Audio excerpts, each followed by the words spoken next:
Estamos de volta com a terceira e última parte do nosso programa de hoje, falando sobre comportamento sexual e incesto.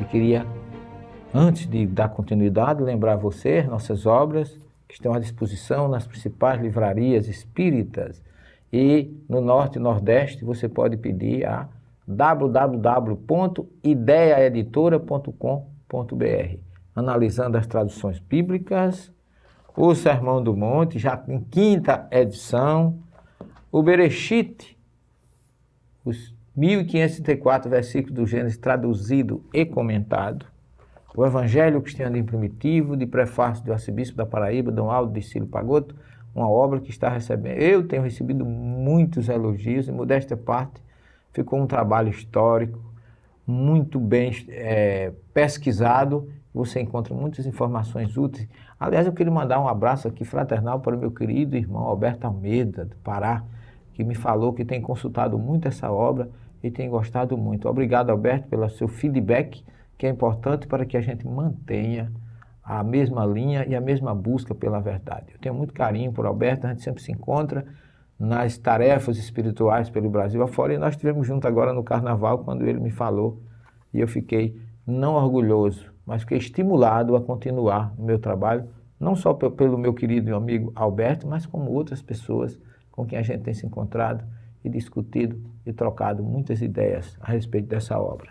E a Didaquê, que é uma tradução do Catecismo dos Apóstolos, do século I, que foi traduzida pelo professor Fabrício Possebon, da Universidade Federal da Paraíba, e que nós fizemos os comentários e colocamos aqui o estudo do judaísmo e do cristianismo.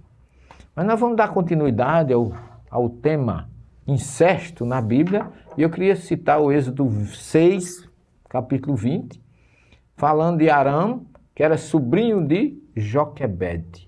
Êxodo 6, 20. Com quem Aram se relacionou com Joquebede, e juntos tiveram 3 filhos. Sabe quem foram esses 3 filhos? E eles Aram era sobrinho, quer dizer, foi o sobrinho com a tia.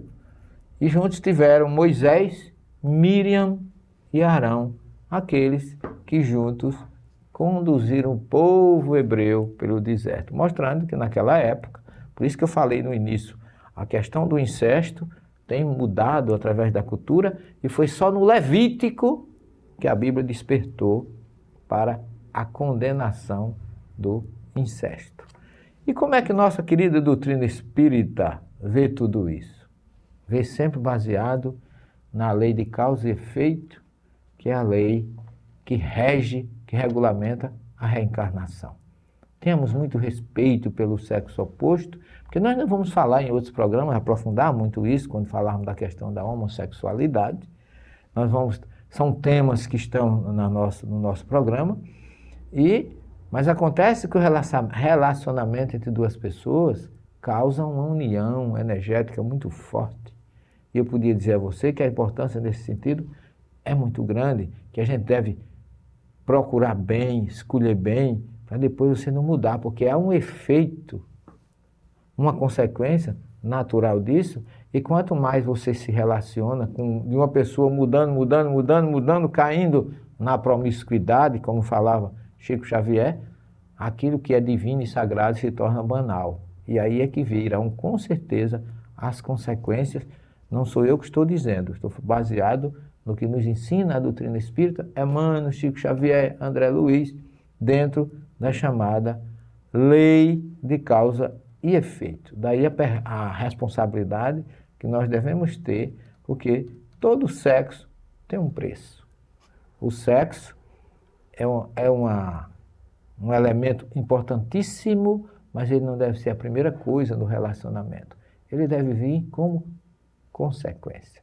A união deve ser espiritual e nunca material, e muito menos só sexual, porque cai na banalidade, a pessoa se torna muito vazia, não há aquele preenchimento que deve existir na união de 2 corpos, como diz o Gênesis lá na criação. O homem deixa sua família, se une à sua mulher, e são os 2 uma só pessoa, uma só carne. Por quê? Porque o homem só se completa junto da mulher.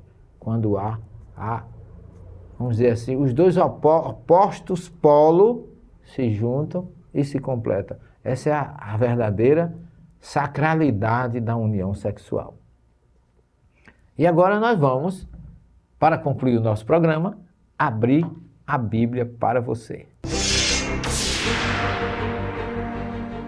Olá, eu sou o Rodrigo. Eu gostaria de saber se é condenável a prática do sexo só para satisfazer os desejos carnais. É muito relativo essa resposta. Varia muito de pessoa para pessoa, varia muito de amadurecimento do casal, varia muito de acordo com a evolução. A história diz que Mahatma Gandhi, depois de uma certa fase, ele decidiu, junto com a esposa dele, não haver mais contato sexual, porque ele não achava necessário. Chico Xavier sempre dizia: eu sou homem do umbigo para cima. Paulo de Tarso foi celibatário, escolheu a abstinência total. Mas isso, gente, não pode ser nunca imposto. É opção, pessoal.